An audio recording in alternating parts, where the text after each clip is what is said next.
Corrido and Tan for organizing tonight. I think we don't have enough of these in Hong Kong, and I'm really glad that you guys have put this together. It gives me, a chance to come up here and to say, first of all, thanks to them, to listen to your stories, which I think have been fantastic. Look, I think it takes a lot of courage to be up here. It's blinding lights, and it's hard to see, but it's terrific. Thanks to everybody coming out. Thanks to you guys for organizing it. I was a judge tonight, but I hope I wasn't too judgmental. I don't think I deserve the right to be a judge because it's tough. I don't tell stories very well. I don't perform speeches too good, but I tell you, I was outside having a cigarette with my fellow Judge Candy and a few of our friends, and we talked about a few of the things that are important to us when we look at judging these things, and all I can say is I was inspired. I do write in my free time, and I put together something a couple of months ago that I've been sitting on. I write a blog, and this is probably going to go up there at some point, but it's been something I've been holding on to, and I thought tonight was a good opportunity to kind of, tell you guys about it. And lo and behold, I've got it on my phone, so this is going to be more of a reading than a speak exercise, but I hope you'll bear with me throughout the lack of eye contact. It's something that's important to me, and it happened over a cigarette, which I think is important because the title of this little entry that I wrote is called Smoking. So I hope you guys enjoy it. I'm free of judgment tonight, so let's get drunk, have a cigarette, go home to the typhoon, and watch the rain destroy our windows. So here we go. On cold winter mornings, I like to have a cigarette. On warm afternoons, I like to have a cigarette. If I have a drink in my hand, which is way too often, I like to have a cigarette. If I'm bored, or if I'm stressed, or if I'm happy, or if I'm sad, or if I feel like it, I like having a cigarette. In case you're a dumbass, my point is, I like cigarettes.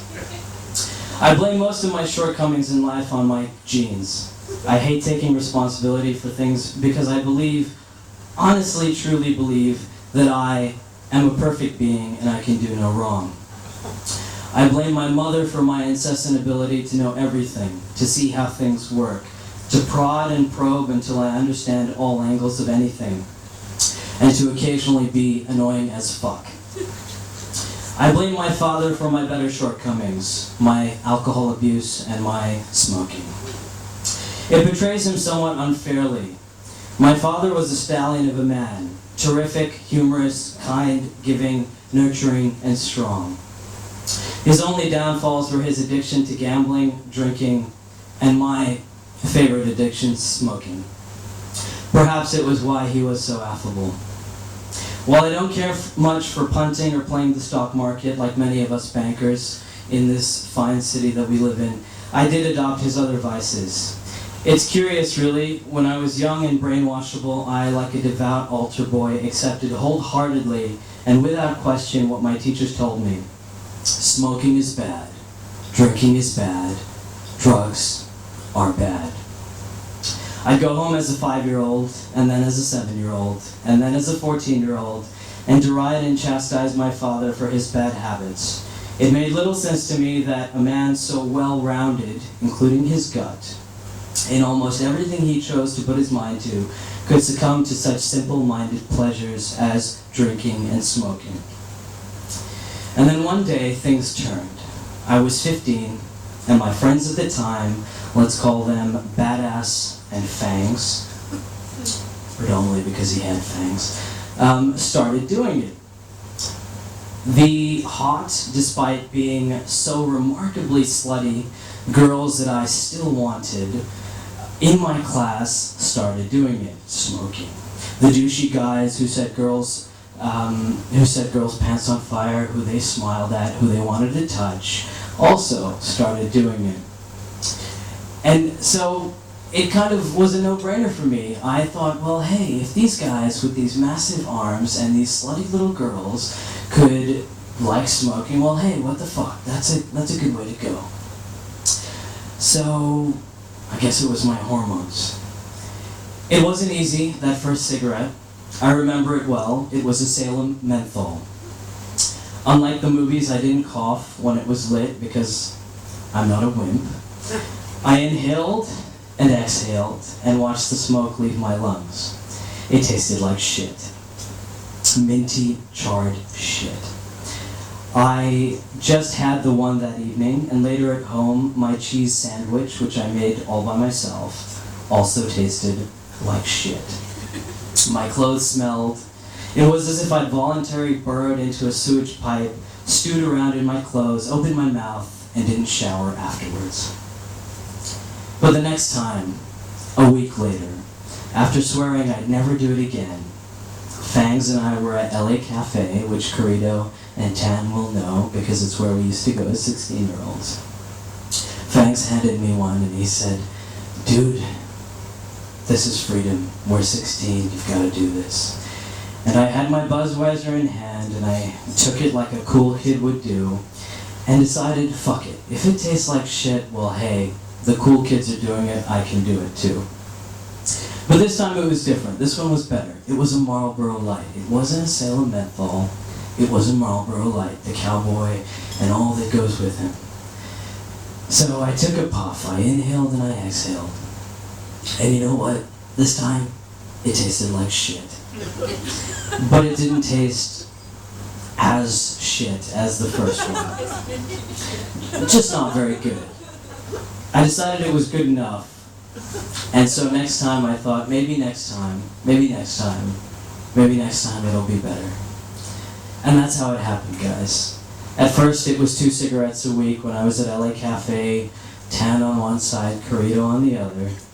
Then we started going to Mad Dogs when we were 18 and about to go to university. I bought my first pack and it became 2 cigarettes a day instead of 2 a week. And when I went off to uni, I made full use of the duty-free and I bought a carton, which made me a happy guy for 2 or 3 months at a go. And then when I started working, it was 2 packs a week because, you know, hey, stress fucking sucks and work is hard. And that's kind of how it happened. So it dawned on me one day while I was at university and I had all the time in the world, which now I miss, to sit and think about my life, that I had, at this point, been really unfair on my father. And in this time, he had passed away. I, like my dad, loved to drink. I, like my dad, loved to smoke.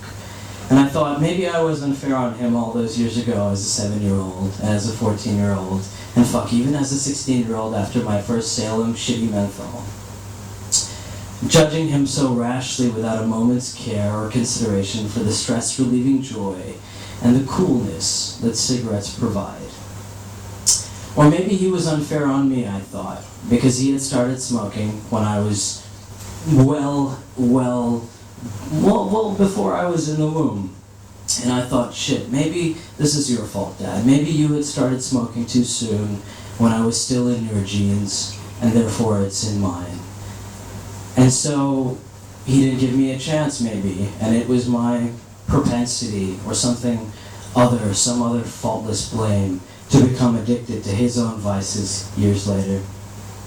Like I despise myself almost every time I light up a cigarette, every time I have to blow smoke off and away to the side to avoid disturbing the people around me, to avoid disturbing the friends or the mother with the child who's nearby.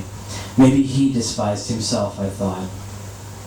In any case, I couldn't say sorry to my dad all those years later, after pestering and chastising him, but I wish I could. And perhaps I'm aware that this sounds like a silly excuse, to blame it on my dad, to blame it on being cool, to blame it on the alcohol. But my boozing and my smoking is my simple way, perhaps, of paying homage to my lovely father, the stallion of a man with a few simple vices, someone I'm very proud to be like. Thank you.